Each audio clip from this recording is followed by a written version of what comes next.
pemerintah mengabaikan tuntutan kami.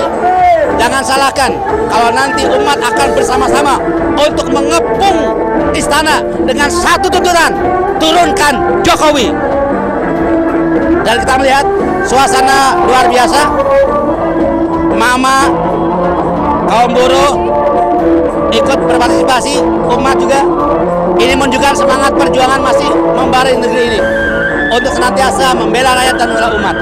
Terus berjuang, jangan berhenti berjuang. Polisi harusnya memfasilitasi bagi pendemo kepada siapa yang didemo. Karena kita mau demo Jokowi, mestinya polisi memfasilitasi kita bisa ketemu Jokowi. Itu undang-undang. Nah, itu kita masih melihat masih banyak kriminalisasi bagi orang-orang yang mau menyatakan pendapatnya. Dan juga kita ini masih relatif belum bersiap berdemokrasi.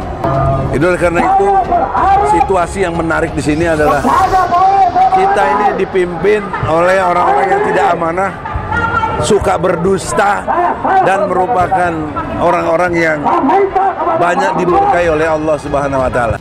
Aksi Akbar 411 diwarnai oknum provokator. Dalam kegiatan GNPR Aksi Bela Rakyat 411 terdapat beberapa oknum yang disebut provokator oleh massa lainnya. Berdasarkan pantauan wartawan di suway.id, massa meneriaki provokator sebut massa. Tenang semuanya tenang, sudah kami amankan, kembali tertib dan kondusif, seru orator dari mobil komando. Diketahui masa aksi Akbar 411 nyanyikan lagu Mars, aksi bela Islam saat aksi berlangsung di kawasan Patung Kuda, Jakarta Pusat. Para massa menyanyikan lagu tersebut dipimpin mantu Habib Rizik Syihab, Habib Muhammad bin Alatas, dari atas mobil komando. Al-Quran iman kami, Al-Quran pedoman kami, Al-Quran petunjuk kami, Al-Quran satukan kami. Serunya saat memimpin. Para massa langsung mengikuti hal yang dipimpin oleh Habib Muhammad tersebut. Diketahui mantu Habib Rizik Syihab, Habib Alwi bin Sumaid, memimpin sholat azhar berjamaah pada para massa aksi bela rakyat 411 di kawasan Patung Kuda Monas, Jakarta Pusat. Para massa aksi sholat berjamaah di kawasan Bundaran Patung Kuda seluruhnya secara khusus melakukan sholat tersebut.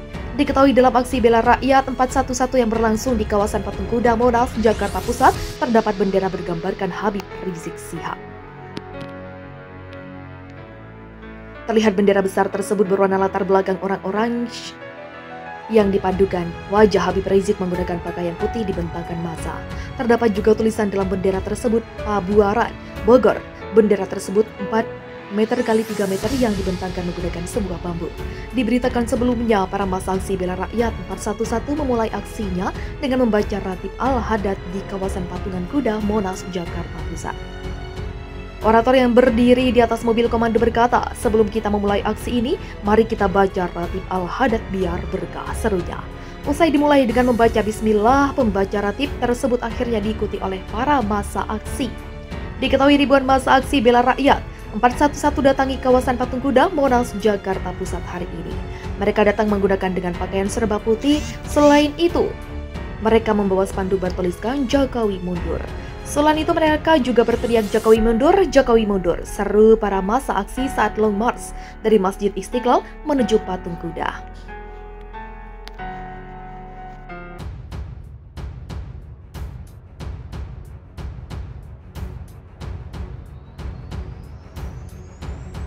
Habib Rizik beberkan pihaknya sudah dapat bukti terbaru terkait kasus KM50.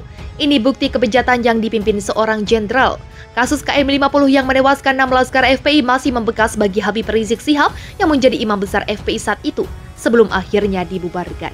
Pun sejumlah kejanggalan sebelum peristiwa yang terkategorikan unlawful killing tersebut masih terus dipertanyakan, lantaran beberapa aparat yang diduga melakukan penembakan divonis bebas. Terbaru, Habib Rizik membeberkan pihaknya telah mendapatkan mobil yang digunakan pengawalnya saat peristiwa tersebut. Ia mengemukakan saat ini mobil tersebut disimpan pihaknya sebagai bukti yang nantinya bisa digunakan untuk proses peradilan. Insya Allah akan kita simpan dengan baik sampai keadilan ditegakkan, ujarnya seperti disiarkan di kanal YouTube Islamic Brotherhood TV pada Jumat 11 November. Rizik kemudian menyinggung dua pelaku unlawful killing yang divonis bebas. Ia menilai putusan tersebut tidak adil. Kekinian, pihaknya sedang mengusahakan untuk membawa bukti tersebut ke pengadilan hak asasi manusia. Karena saat pengadilan HAM digelar nanti, mobil 6 syuhada ini jadi bukti. Penting tak terbantahkan, insya Allah, katanya. Ia juga menyampaikan mobil tersebut menjadi bukti bisu kebiadaban dan kejahatan berat yang dialami Laskar FPI. Bahkan ia menyatakan jika tewasnya 6 pengawal tersebut tak bisa dilepaskan dari andil seorang jenderal. Mobil 6 syuhada ini menjadi bukti penting kejahatan serta kesadisan geng KM50 yang dipimpin seorang jenderal dan melibatkan Satgasus Polri. Ini sudah jadi fakta dan sudah jadi rahasia umum, semua orang tahu, katanya. Peristiwa KM50 tol Jakarta Cikampek yang terjadi pada 7 Desember 2020 silam hingga kini dinilai masih penuh misteri. Dalam peristiwa tersebut, 3 polisi yakni Ibda Elwira Priyadi Isat, Bribtu Fikri Ramadan, dan Ibda Yusmin Ohrela melakukan penembakan hingga mengakibatkan 6 Laskar FPI meninggal. Namun Ibda Elwira Priyadi Z meninggal dunia sebelum disidangkan. Menurut surat dakwaan jaksa penuntut umum, Bribtu Fikri dan Ibda Yasmin menembak karena anggota Laskar FPI yang saat itu ditangkap melawan dan mengancam keselamatan mereka. Sebelum penembakan terjadi, mobil yang ditumpangi Laskar FPI dengan mobil yang ditumpangi polisi sempat terlibat pengejaran dan serempetan. Saat peristiwa itu, Verdi Sambo masih menjabat sebagai Kadif Propam Polri. Untuk menyelidiki dan menginvestigasi kasus tersebut, dibentuk tim khusus pencari fakta yang terdiri dari 30 personel untuk menyelidiki peristiwa itu. Saat itu Sambo menugaskan Hendra untuk memimpin tim sus pencari fakta di Propam Polri terkait peristiwa KM50. Tim sus itu diperintahkan melakukan penyelidikan prosedur operasi standar operation prosedur, garing SOP anggota Polri dan peristiwa penembakan. Berdasarkan hasil pemeriksaan, Bribtu Fikri Ramadan dan Ibda Yusmin Ohrela ditetapkan sebagai tersangka dan diajukan ke persidangan. Dari hasil putusan sidang, kedua polisi itu didakwa melakukan tindak pidana sebagaimana diatur dalam pasal 338 KUHP, Jo pasal 55 ayat 1 ke 1 KUHP, subsider pasal 351 ayat 3 KUHP, Jo pasal 55 ayat 1 ke 1 KUHP. Keduanya terbukti bersalah karena telah melakukan penganiayaan hingga membuat orang meninggal dunia. Namun keduanya tidak jatuhi hukuman karena alasan pembenaran karena perbuatan terdakwa dinilai sebagai tindakan pembelaan. Aturan tersebut tertuang dalam pasal 49 ayat 1 KUHP. Berdasarkan hal tersebut, hakim memutuskan melepaskan terdakwa.